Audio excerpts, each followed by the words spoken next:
Hey everyone, welcome back to my channel. If you're watching my channel for the first time, then hi, I'm Shilpi. Thanks for visiting my channel. आज की इस video में हम couple portrait को complete करने वाले हैं, जिसमें हम डार्क एंड लाइट दोनों ही शेड को देखेंगे कि कैसे करते हैं चारकोल से। एंड डार्क तो इजीली हो जाता है, बट जब लाइट करने की बारी आती है तो हम में से बहुत सारे लोग हैं वो सिर्फ ग्रेफाइट को ज़्यादा प्रेफर करते हैं। बट आज हम चारकोल एंड ग्रेफाइट से दोनों डार्क एंड लाइट दोनों ही पोर्ट्रेट को कंप्लीट करने वाले हैं। तो वीडियो स्टार्ट करने से पहले अगर आपने हमारी वीडियो को अभी तक लाइक और चैनल को सब्सक्राइब नहीं किया है तो कर लें। तो चलिए बिना किसी देरी के वीडियो को स्टार्ट करते हैं। सबसे पहले हम लाइट पोर्ट्रेट से स्टार्ट करते हैं कि इधर जो सर का पोर्ट्रेट है वो लाइट है एंड जो बगल में जो मैम का पोर्ट्रेट है वो डार्क है। एंड इनको सर और मैम मैं ऐसे ही नहीं कह रही हूँ क्योंकि रियल में मेरे मैम और सर हैं। जो मैम है वो मेरी ड्राइंग की टीचर रही है मेरी 12th क्लास में, और ये जो सर हैं मैम के हस्बैंड है, तो इनको मैं सर ही बोलूँगी। सर का जो पोर्ट्रेट था वो काफ़ी ज़्यादा लाइट था एंड आप देख सकते हो स्क्रीन पर दिख रहा होगा। तो इधर हमें ज़्यादा कुछ ब्लैक एरिया दिखाया नहीं जिससे हमें शेड को पता लगे, तो हमने आई से ही स्टार्ट किया क्योंकि आई पे ही हमें प्रॉपर जो डार्क है वो दिखता है। अगर ज़्यादा पोर्ट्रेट लाइट होता है तब उस कंडीशन में तो हमने सर का पोर्ट्रेट बनाना जो है आई से ही स्टार्ट किया। इसमें मैं चारकोल एंड ग्रेफाइट दोनों का यूज़ कर रही हूँ। आप देख सकते हो जहाँ मुझे लग रहा है कि चारकोल का यूज़ करना चाहिए मैं वहाँ चारकोल का यूज़ कर रही हूँ, एंड मुझे जहाँ लग रहा है कि यहाँ ग्रेफाइट का यूज़ करना चाहिए वहाँ मैं ग्रेफाइट का यूज़ कर रही हूँ। जहाँ जहाँ मैं ब्रश से चला रही हूँ वो वहाँ मैं चारकोल का यूज़ कर रही हूँ, एंड जहाँ मैं पेंसिल चलाती हूँ वो ग्रेफाइट का फिर मैं यूज़ करती हूँ। याद करने के बाद ही हमें लाइट शेड का पता लग पाता है। एंड इस वीडियो से जो पहले वाली वीडियो है जो कि गर्ल की है, तो उसमें मेरे जो और भी वीडियोस आने वाले थे उससे रिलेटेड, मतलब वो पूरे पोर्ट्रेट की कंप्लीट वीडियो नहीं है, तो मेमोरी फ़ोन की फुल होने के कारण वो डिलीट हो गई और फिर मैं उसकी जो और भी वीडियोस आने वाली थी ट्यूटोरियल वो फिर मैं नहीं डाल पाई। तो उसमें हम नहीं सीख पाए थे कि लाइट पोर्ट्रेट को कैसे करते हैं।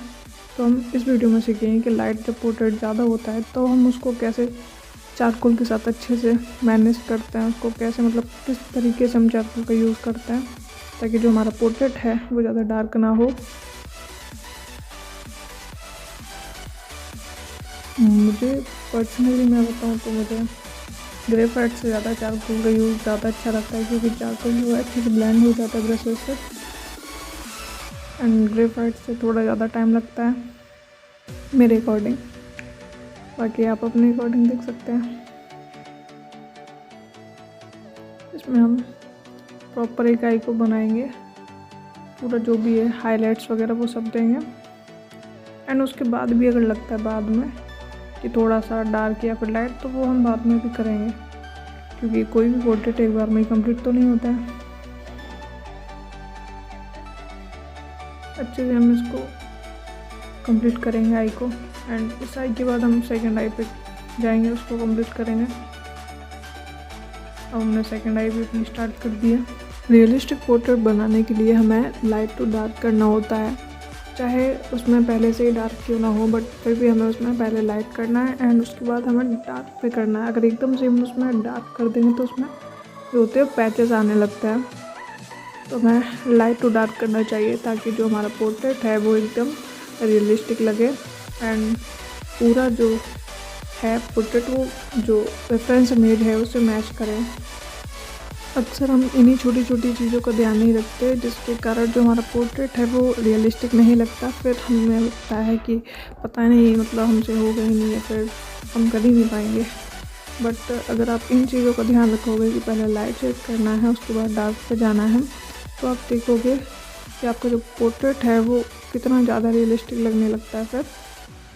एंड अगर आप ग्रेफाइट का ज़्यादा यूज़ करते हो अभी चारकोल का कम यूज़ करते हो तो ग्रेफाइट में भी जो पेंसिल आती हैं 2V 4V, मतलब स्टार्टिंग आपको HB से करनी है, फिर 2V फिर 4V 6V, इस तरीके से मतलब जितना भी डार्क है उस हिसाब से आप लेयर बाय लेयर शेडिंग करते जाएंगे तो उससे ना जो आपका पोर्ट्रेट है वो रियलिस्टिक लगने लगता है। पूरा जो उसकी स्मूथनेस है वो दिखने लगती है।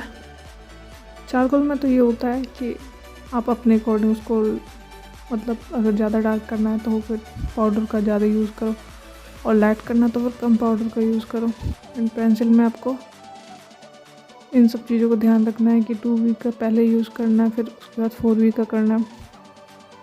कि अगर आप डार्क है तो आप स्टार्टिंग में 6B का यूज़ करोगे तो आपका जो पोर्ट्रेट है वो रियलिस्टिक नहीं लगेगा। 3D पोर्ट्रेट दिखाने के लिए आपको लेयर बाय लेयर शेडिंग करनी होती है।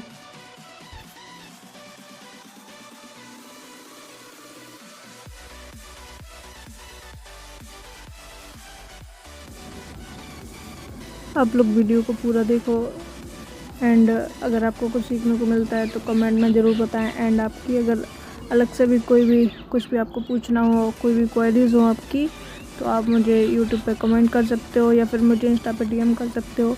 एंड आप अगर अपना कुछ भी दिखाना चाहते हो, पोर्ट्रेट जो भी आपने बनाया, तो आप मुझे इंस्टा पे सेंड कर सकते हो। मैं उसका रिप्लाई कोशिश करूँगी जल्दी से जल्दी दे पाऊँ।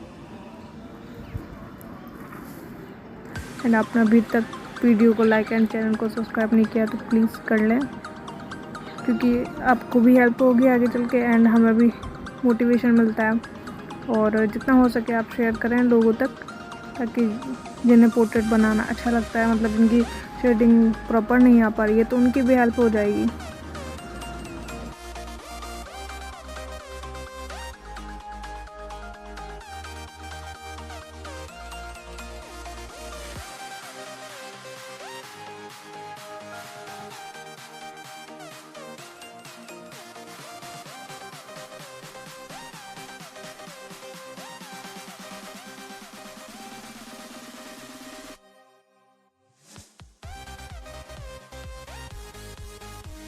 दोनों आई को कंप्लीट करने के बाद हम नोज़ को करेंगे।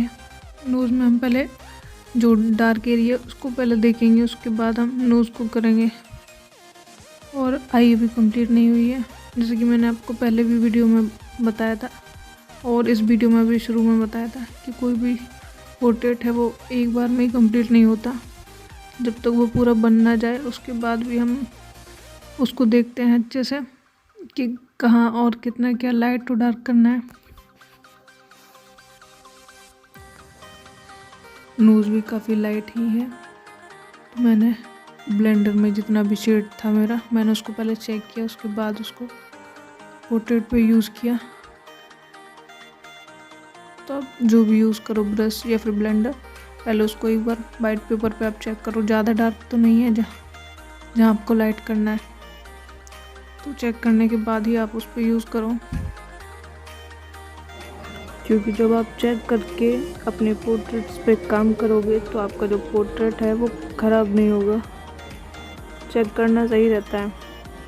एंड मेरे साथ काफ़ी बार ऐसा हुआ है कि मैंने बिना चेक किए ही, मतलब दिख रहा है कि लाइट है उसमें, ज़्यादा डार्क नहीं है, बट जब यूज़ करते तो एकदम से वो डार्क हो जाता था। तो काफ़ी बार मेरे साथ ऐसा हुआ है। फिर जो मेरा पोर्ट्रेट है उसमें बार बार इरेज करना, तो उसके जो पेज के टेक्सचर होते हैं ना वो धीरे धीरे रिमूव होने लगते हैं। फिर जो आपका पोर्ट्रेट है वो रियलिस्टिक शेडिंग उस पर नहीं हो पाती है। तो ऐसा काफ़ी बार हुआ है मेरे साथ, मैं इसलिए आपके साथ शेयर कर रही हूँ ये सारी मिस्टेक्स, ताकि आप ना करो आगे चल के। एंड इस वीडियो में भी जहाँ मुझे लगेगा कि आपको बताना चाहिए वहाँ मैं बताऊँगी आपको। एंड बाकी आप वीडियो को पूरा देख के जाना, आपको काफ़ी हेल्प होगी इससे। एंड अगर आप कुछ और मुझे सजेस्ट कर सकते हो कि मतलब ऐसी वीडियो बनाओ या फिर इस टाइप की वीडियो बनाओ, तो आप वो भी मुझे कमेंट सेक्शन में बता सकते हो, मैं उस पर भी काम करूँगी।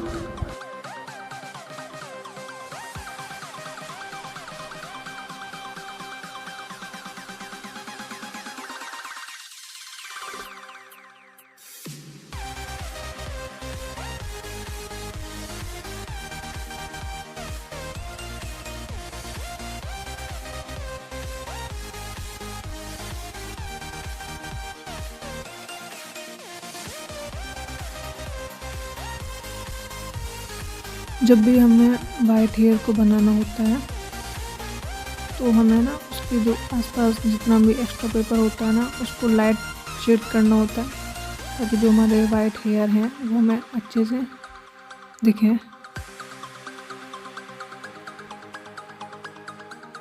इसलिए मैंने पहले इसमें लाइट शेड किया जो हेयर के आसपास वाला एरिया है उसको।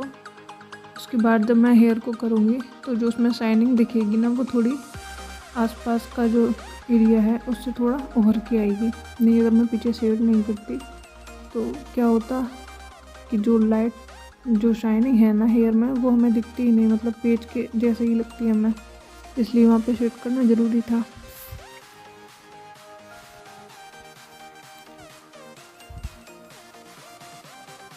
एक ईयर को कंप्लीट करने के बाद हम दूसरी ईयर पर जाएंगे, बट उससे पहले जो हमने नोज़ और लिप्स को बना रखा है वो हमारे हाथों से ख़राब ना हो, इसलिए हमें एक वाइट पेपर उस पर रख लेना है। अगर आप वाइट पेपर नहीं रखोगे ना तो आपकी लिप्स है और नोज़ है उनकी जो शेड है ना वो हाथ से इधर उधर हो जाएगी, इसलिए वाइट पेपर रखना ज़रूरी। ईयर में हम प्रॉपर शेड करेंगे, जैसे हमें दिख रहा है वैसे हम ऑब्जर्व करते जाएंगे एंड शेड करते जाएंगे लाइट टू डार्क। अगर आप देख पा रहे हो तो मैं इसमें ना पेंसिल इरेज़र का भी यूज़ कर रही हूँ, क्योंकि काफ़ी लोगों के पास होता है कि मोनो इरेज़र नहीं है तो पेंसिल इरेज़र का कैसे क्या यूज़ कर सकते हैं। तो आप जैसे नॉर्मली पेंसिल को शार्प करते हो वैसे आप पेंसिल इरेज़र को भी उसी शार्पनर से शार्प कर सकते हो। एंड जो काम है जो उस पेंसिल का वो मोनो इरेज़र की तरह ही निकल के आएगा। इसमें मैं नीडेबल इरेज़र का भी यूज़ कर रही हूँ, क्योंकि जहाँ में थोड़ा सा लाइट करना है ना वहाँ नीडेबल इरेज़र बेस्ट रहता है।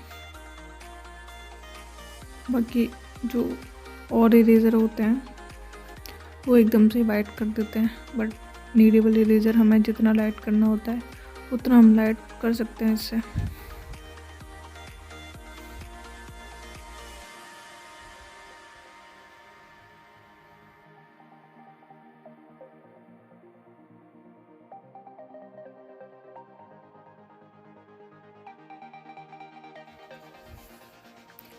वाइट हेयर है तो हमें ना जो बिल्कुल ही लाइट पेंसिल है उसको यूज़ करना चाहिए। तो मेरे पास ये मैकेनिकल लाइट पेंसिल थी तो मैं इसको यूज़ कर रही हूँ, बट आपके पास ये नहीं है, नॉर्मल पेंसिल है आपके पास HB भी, आप उससे भी अच्छे से शार्प करके उसका भी यूज़ कर सकते हो। और बिल्कुल हल्के प्रेशर के साथ आपको यूज़ करना है। एक एक हेयर जो भी आपको दिख रहा है उनको आपको ड्रॉ करना है, एक एक हेयर को, मतलब आपको बेसिक शेप देखनी है, ये नहीं कि पूरा वैसे ही आपको करना है, बस बेसिक शेप आपको देखनी है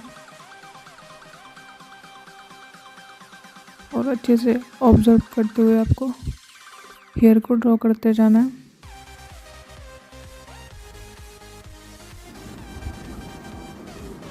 पहले हमें थोड़ा कम प्रेशर के साथ लाइट करना है, उसके बाद जब हम इसमें ब्रश से अच्छे से शेड कर देंगे उसके बाद फिर हमें अगेन थोड़ा प्रेशर दे के फिर जो और डार्क थोड़े से दिख रहे हैं हेयर उनको करेंगे।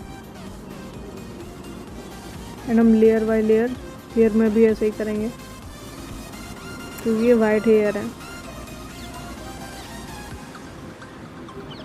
आप देख पा रहे होगे मैं एक एक हेयर की बेसिक शेप पकड़ के फिर एक एक हेयर को कर रही हूँ।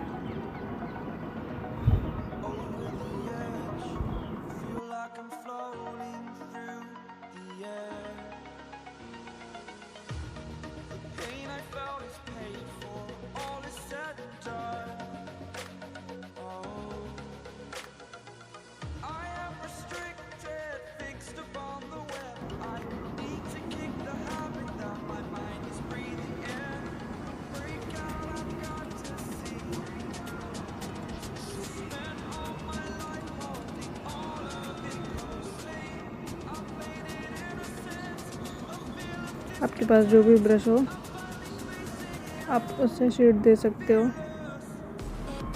मतलब मेकअप ब्रशेज़ में, छोटा हो या फिर बड़ा हो, क्योंकि मेकअप ब्रशेज़ जो होते हैं उनसे शेड काफ़ी अच्छा आता है, स्मूथ आता है।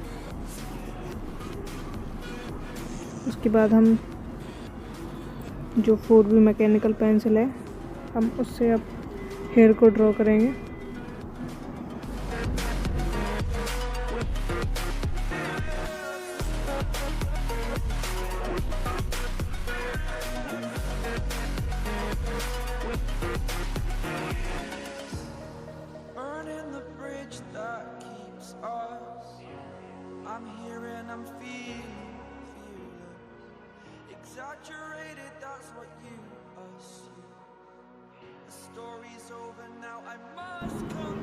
जहाँ भी हमें लग रहा है कि हाँ लाइट हेयर दिखाने चाहिए, वहाँ हम मोनो इरेज़र का भी यूज़ कर रहे हैं।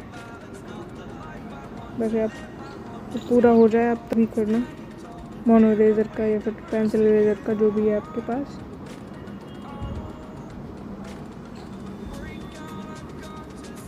एंड थोड़ा सा अगर लग रहा है हमें, जैसे ये जो हेयर है उधर बीच में हमें लग रहा है कि थोड़ा सा ब्लैक है, तो हमें थोड़ा सा लाइट शेड लेके वहाँ पे करना है। हेयर को करने के बाद अब हम फॉरहेड पे आएंगे और वहाँ जितना भी आसपास का शेड है उसको करेंगे मेकअप ब्रशेस से।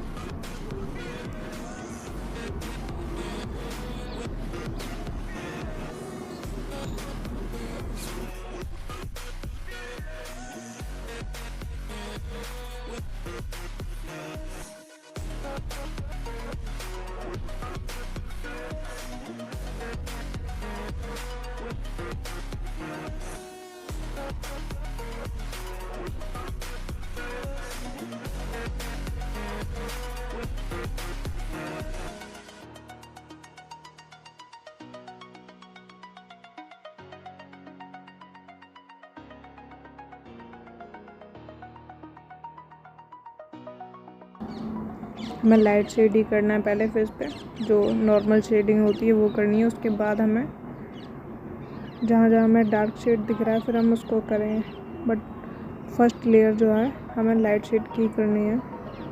अगर आप ग्रेफाइट से कर रहे हो तो आप पेंसिल से लाइट शेड करो, एंड आप पाउडर का यूज़ कर रहे हो तो फिर आप कम पाउडर लेकर लाइट शेड करो। तो मैं यहाँ पे चारकोल पाउडर का यूज़ कर रही हूँ, जिसको मैं कम पाउडर लेके लाइट शेड कर रही हूँ।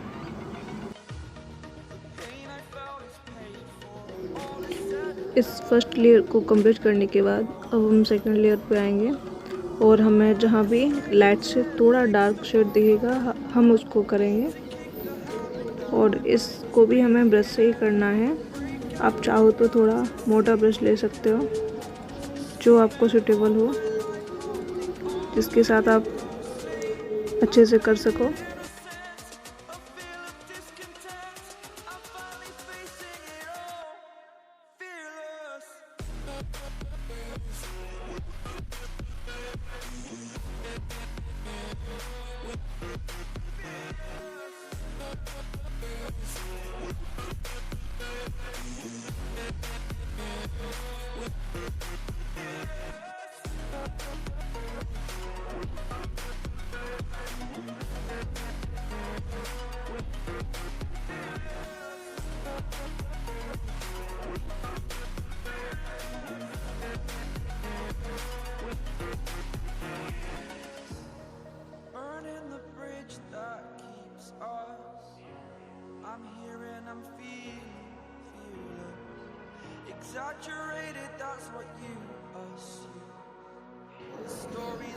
अभी हम थोड़ा सा नीचे शर्ट को करेंगे ताकि हमें जो नेक है उसका भी शेड समझ आए, और नेक के बाद हमें फेस का भी शेड थोड़ा सा समझ में आए। इसलिए अभी हम ये शर्ट को करेंगे।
in the sky, gazing far into the night. I raise my hand to the fire, but it's no use, 'cause you can't stop it from shining through.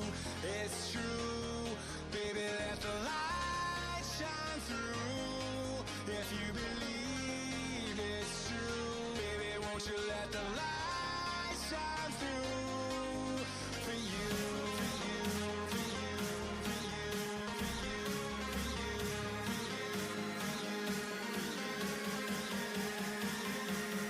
won't you let the light shine through?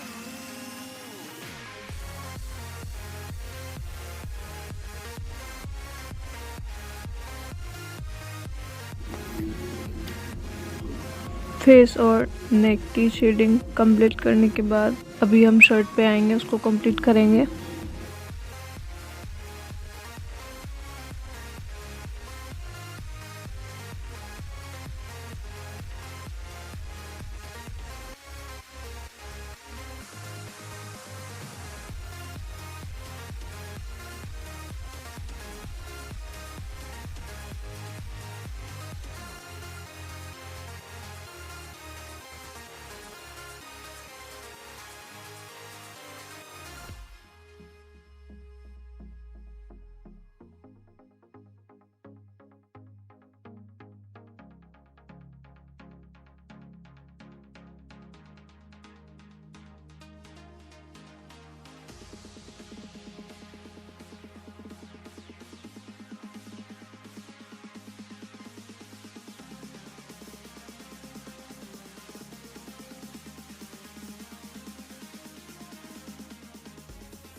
Shirt को करने के लिए मैं charcoal graphite दोनों का use कर रही हूँ।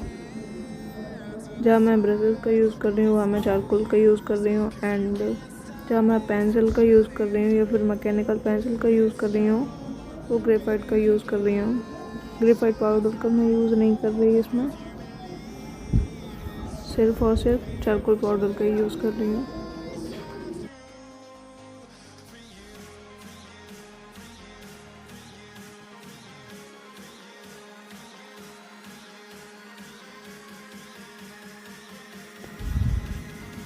शर्ट की लाइंस को बनाने के बाद अब हम लाइट पाउडर का यूज़ करेंगे। बड़े ब्रश से पूरी शर्ट पे हम लाइट पाउडर से शेड करेंगे, एंड उसके बाद हम ग्रेफाइट पेंसिल का यूज़ करेंगे ये जो लाइंस हैं उनमें फिनिशिंग देने के लिए।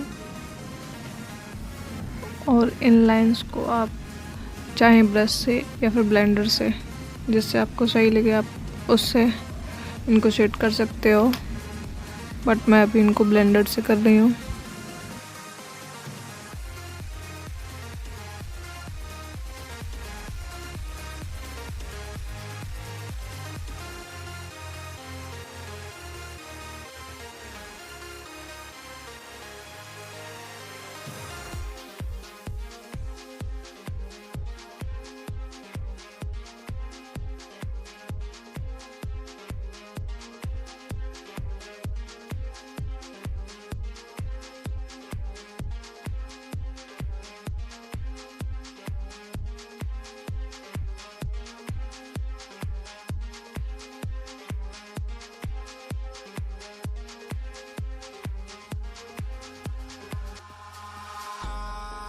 In the sky, gazing far into the night. I raise my hand to the fire, but it's no use, 'cause you can't stop it from shining through.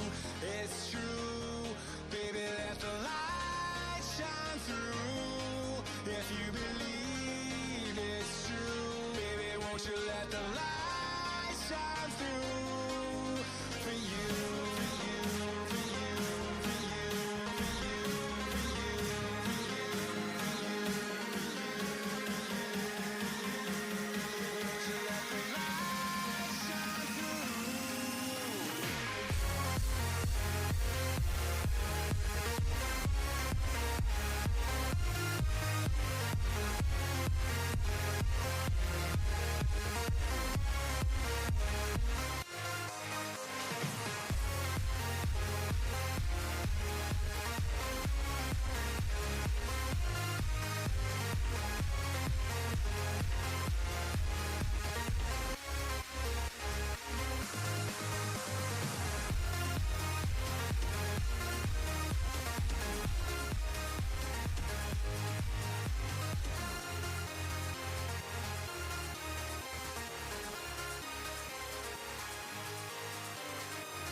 जैसे हमने लेफ़्ट साइड शर्ट को complete किया वैसे ही हम right side भी shirt को complete कर लेंगे जल्दी से।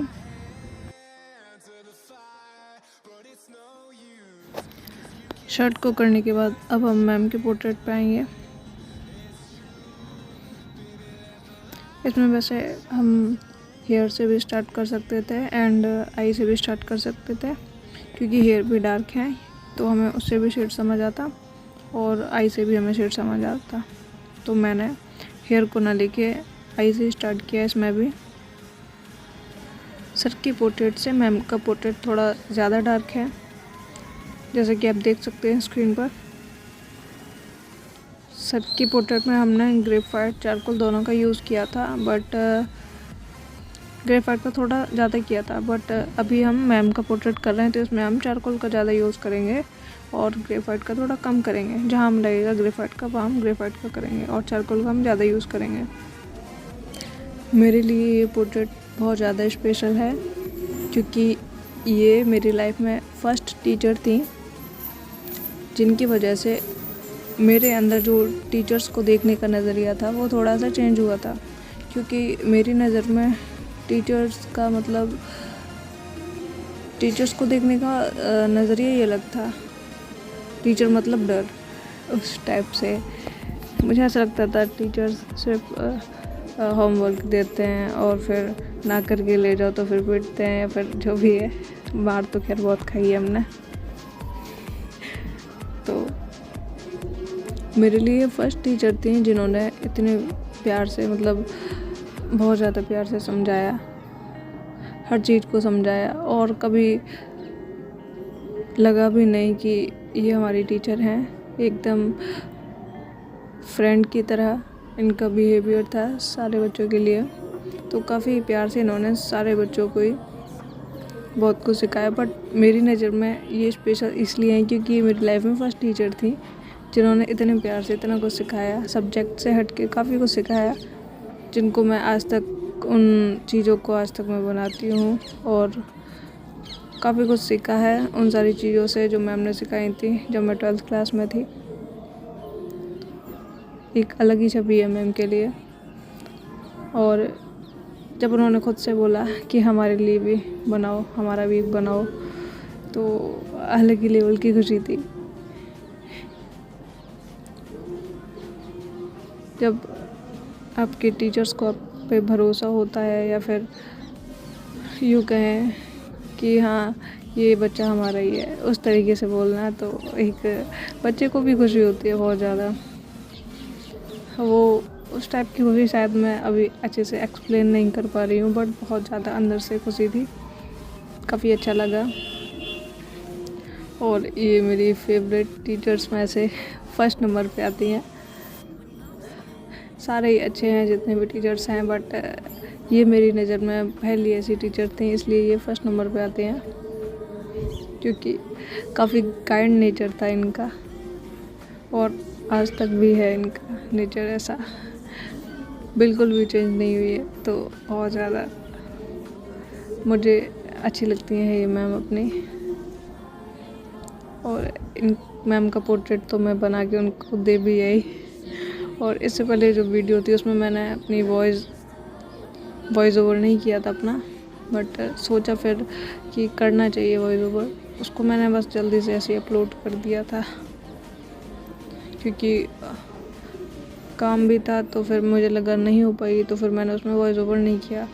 बट मुझे लगा शायद करना चाहिए, तो फिर मैंने वीडियो में कर दिया। मैंने कहा जितना भी हो सके। जब मैं मैम को ये पोर्ट्रेट देने गई थी उनका, तो उनके चेहरे की खुशी अलग ही थी, बहुत ज़्यादा खुश थी वो देख के। कह रही थी कि लग ही नहीं रहा कि बनाया है, प्रिंट आउट लग रहा है। तो मुझे भी काफ़ी खुशी हुई, क्योंकि जिनसे हम सीखे हैं वो ही कह रही हैं कि प्रिंट आउट लग रहा है। तो आप सोच सकते हो कितनी ज़्यादा खुशी होगी। तो मुझे भी बहुत ज़्यादा खुशी थी। जब मैम ने मुझसे बोला पोर्ट्रेट का, तो फिर मैंने बोला मैम से, मैम आप पिक सेंड कीजिए, क्योंकि क्योंकि जब मैम ने बोल ही लिया कि हमारे लिए भी बनाओ तो फिर क्यों ना मैम से ही लिया जाए, मैंने ये सोचा। तो फिर मैंने मैम से पिक्स लिए। मैंने कहा मैम आपको जो अपने पिक्स अच्छे लगते हों आप वो मुझे सेंड कीजिए। तो मैम ने काफ़ी सारे किए, 3-4, जिसमें एक ये था जिसमें सर और मैम दोनों साथ थे, बाकी मैम का अकेले का था।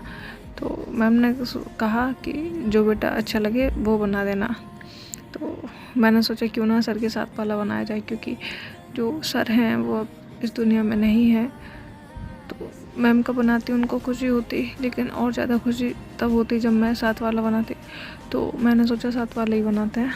तो फिर मैंने मैम का साथ वाला बनाया, और जब मैम ने ये देखा कि मैंने साथ वाला बनाया तो मैम को और ज़्यादा खुशी हुई। तो उनकी खुशी को देख के मुझे भी काफ़ी खुशी हुई कि मैम खुश हैं।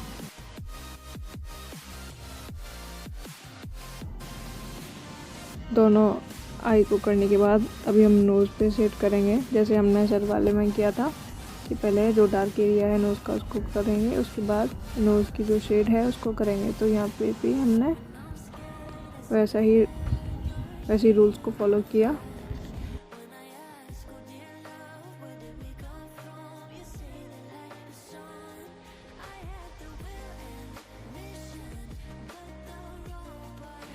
पहले लाइट शेड एंड फिर डार्क शेड,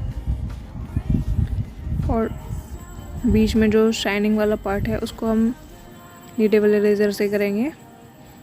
एंड जहाँ पे प्रॉपर वाइट जो दिख रहा है शाइनिंग वाला एरिया उसको हम इलेक्ट्रिक इरेजर या फिर मोनो इरेजर से कर देंगे।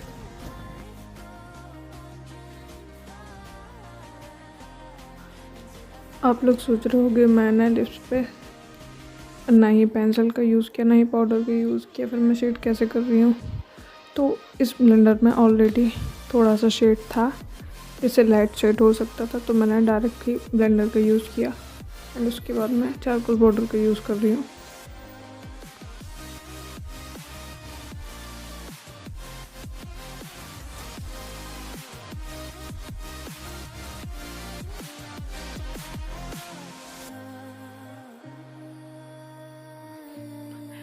लिप्स में शाइनिंग के अकॉर्डिंग हम इरेज़र का यूज़ करेंगे। अगर हमें कम शाइनिंग दे रही है तो हम नीडेबल इरेज़र का यूज़ करेंगे। एंड हमें ज़्यादा शाइनिंग देनी है, यानी कि प्रॉपर वाइट जो पॉइंट से या फिर लाइन्स में जो होती है शाइनिंग, उसको हम मोनो इरेज़र से या फिर इलेक्ट्रिक इरेज़र से शाइनिंग देंगे इसमें।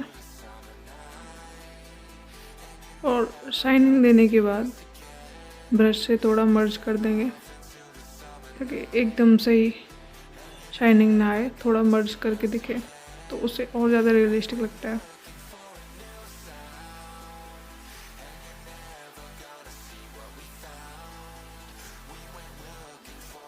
इसके बाद हम पूरी फेस पे लाइट शेड करेंगे, जो फर्स्ट लेयर होती है वो। तो इसके लिए मैं चारकोल पाउडर का यूज़ कर रही हूँ।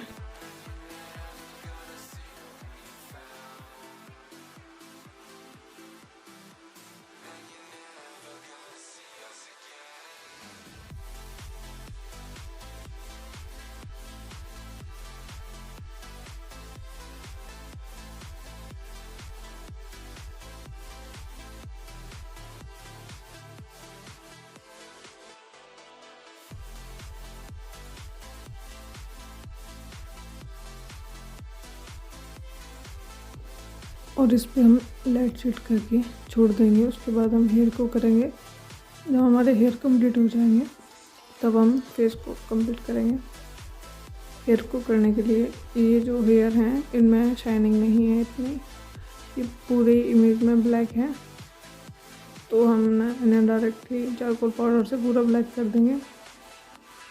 एंड कुछ डिटेल हैं उनको हम बाद में भी कर सकते हैं, तो बाद में कर देंगे। पहले हम चारकोल पाउडर से, एंड जहाँ पे प्रॉपर डार्क है वो हम चारकोल पेंसिल का यूज़ करेंगे।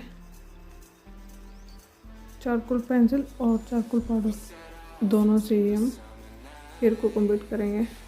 फिर उनका स्ट्रक्चर है उनको अच्छे से देखकर ही हम हेयर को ड्रॉ करेंगे अच्छे से।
हेयर को करने के बाद अभी हम फेस की सेकंड लेयर पे आएंगे, क्योंकि अब हमें अच्छे से समझ आएगा कहाँ पे कितनी शेडिंग करनी है। तो इसलिए हेयर को पहले करना ज़रूरी था। तो इसकी फर्स्ट लेयर हम पहले कर चुके थे फेस की। अब हम सेकंड लेयर करेंगे, जहाँ हमें थोड़ा सा डार्क दिखेगा लाइट से, उसको करेंगे। एंड देखते हैं हम इसमें कितनी लेयर की ज़रूरत है। ऐसे 2 से 3 लेयर में लाइट फेस हो जाता है।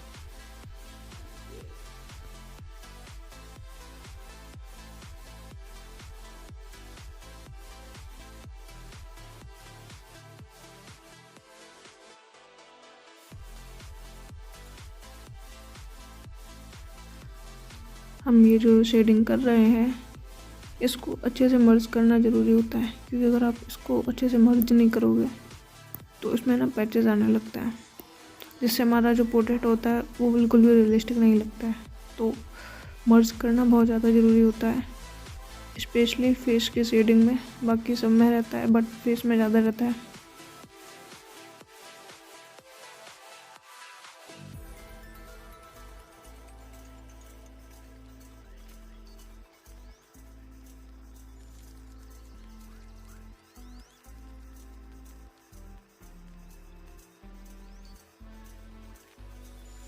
We set off into the summer night, and you're never gonna see us again. We set off into the summer night, and you're never gonna see us again. We went looking for a new sound, and you're never gonna. Face की shading complete करने के बाद अभी हम नेक के आसपास वाला जो एरिया है वहाँ पे शेड करेंगे। अभी हम फर्स्ट लेयर करेंगे, उसके बाद सेकंड, देन थर्ड लेयर। अगर किसी भी पोर्ट्रेट को आपको रियलिस्टिक दिखाना है तो लेयर बाय लेयर शेडिंग करना ज़रूरी होता है। अगर आप लेयर बाय लेयर नहीं करोगे तो पैचेस जो होते हैं उससे ना आपका पोर्ट्रेट रियलिस्टिक लगता ही नहीं है। तो लेयर बाय लेयर शेडिंग करना बहुत ज़्यादा इम्पोर्टेंट हो जाता है जब आपको कोई भी पोर्ट्रेट रियलिस्टिक दिखाना है तब।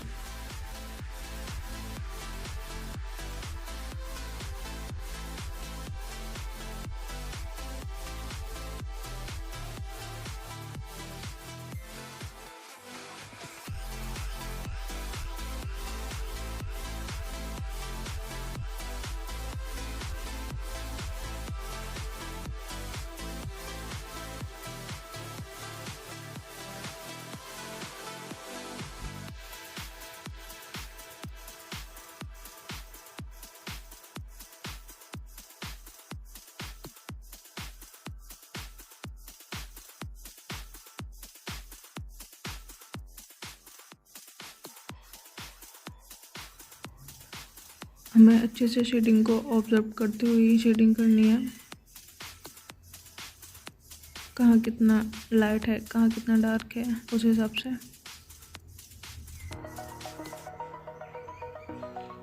अगर पिक को आप ऑब्जर्व करना सीख गए तो आप शेडिंग सीख जाओगे अच्छे से।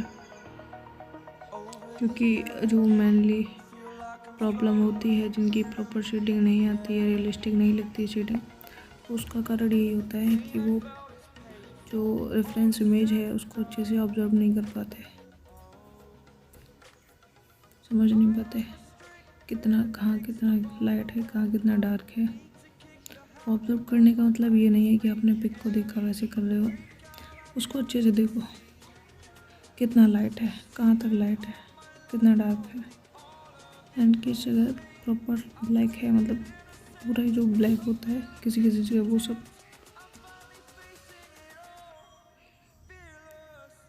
अभी हम इसका ब्लाउज करेंगे। अभी हमने अच्छे से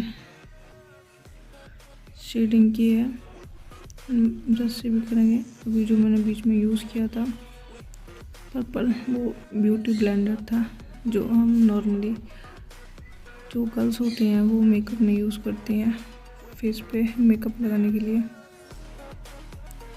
मैं तो इसे अपने पोर्ट्रेट्स के लिए ही लेके आई थी।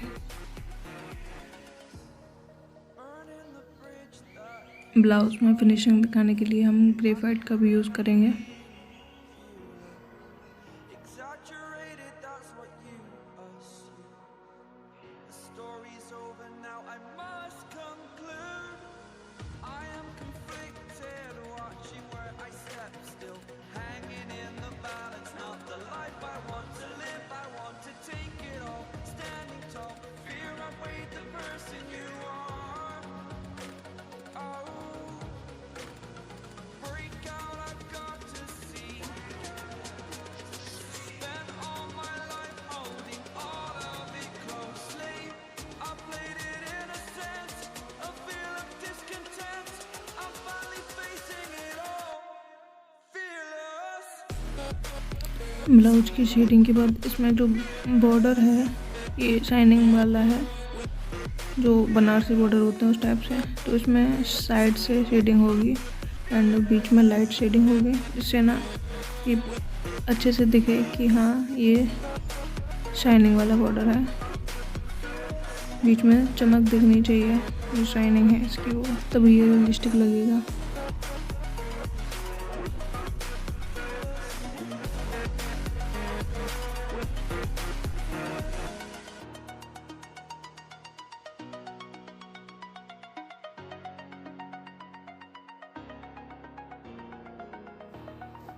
एंड इसके ब्लाउज में जो बॉर्डर है उसमें कुछ ये पैटर्न है बॉर्डर का, उसको हम फॉलो करेंगे।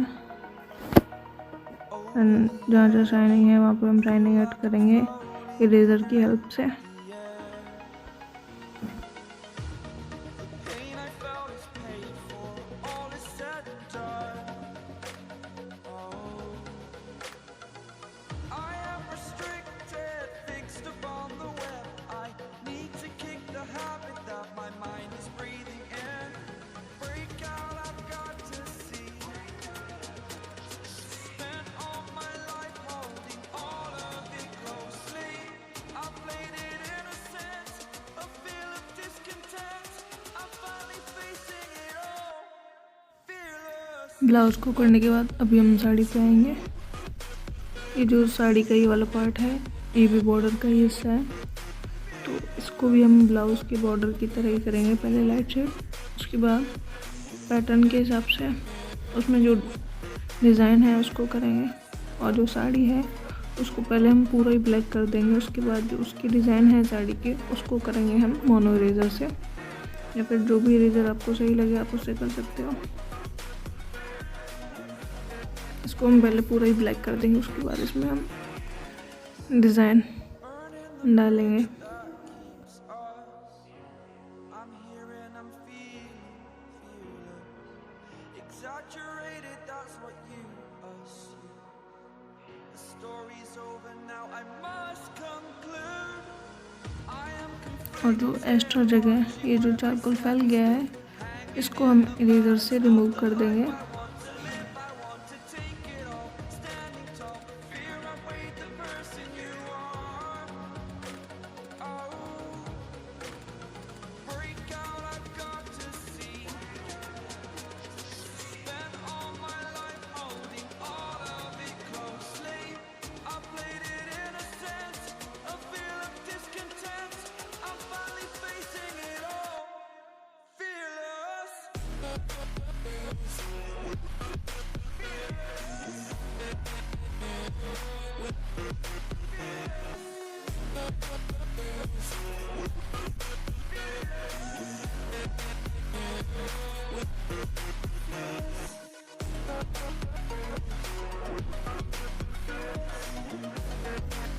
ये जो बॉर्डर वाली जो डिज़ाइन थी वो अच्छे से शो नहीं हो रही थी, तो जितना हम इसको ऑब्जर्व कर पा रहे थे उस हिसाब से हम इसको ड्रॉ करते जा रहे थे।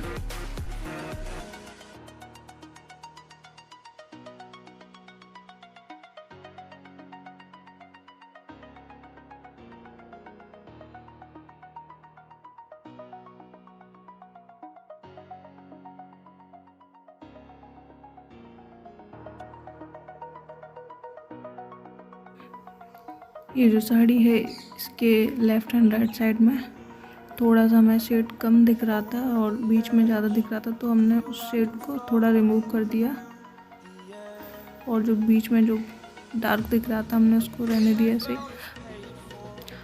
अब हम इलेक्ट्रिक इरेज़र से इसका बेसिक पैटर्न तैयार करेंगे और उसके बाद हम इसमें डिटेलिंग ऐड करेंगे। पहले तो मैं ये जो डिज़ाइन है इसको चेंज करना चाह रही थी मैं, फिर मैंने सोचा नहीं, जो रियल पिक दिखानी है तो फिर सेम डिज़ाइन रखते हैं, तो फिर मैंने जो सेम डिज़ाइन थी फिर मैंने उसी को रखा इसमें।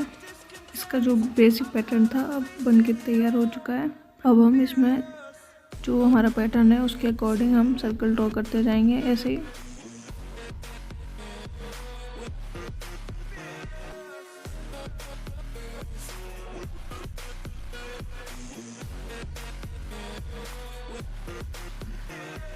इलेक्ट्रिक इरेज़र से ये सर्कल ड्रॉ करते करते ना मेरा बहुत ज़्यादा हाथ दर्द करने लगा था। फिर मैंने सोचा क्यों ना अब इसको वाइट जेल पेन से किया जाए। तो जब मैंने इससे करके देखा तो सेम ही लग रहा था, तो फिर मैंने वाइट जेल पेन से करना स्टार्ट कर दिया, क्योंकि उसको पकड़े पकड़े उसको इलेक्ट्रिक इरेज़र का जो बटन होता है उसे दबाए दबाए मेरा हाथ दर्द करने लगा था बहुत ज़्यादा। तो फिर मैंने वाइट जेल पेन से करना स्टार्ट कर दिया।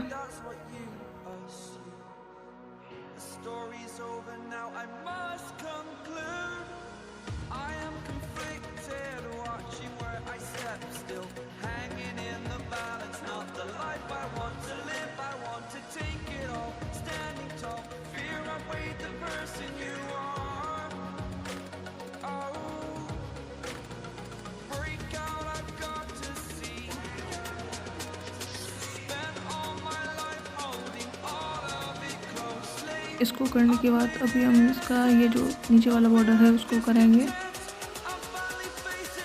इसको अच्छे से ऑब्जर्व करके, क्योंकि क्लियर तो वैसे भी नहीं दिख रहा, पर जितना भी दिख रहा है उसको हम अच्छे से ऑब्जर्व करेंगे। उसके बाद ही हम बॉर्डर को ड्रॉ करेंगे।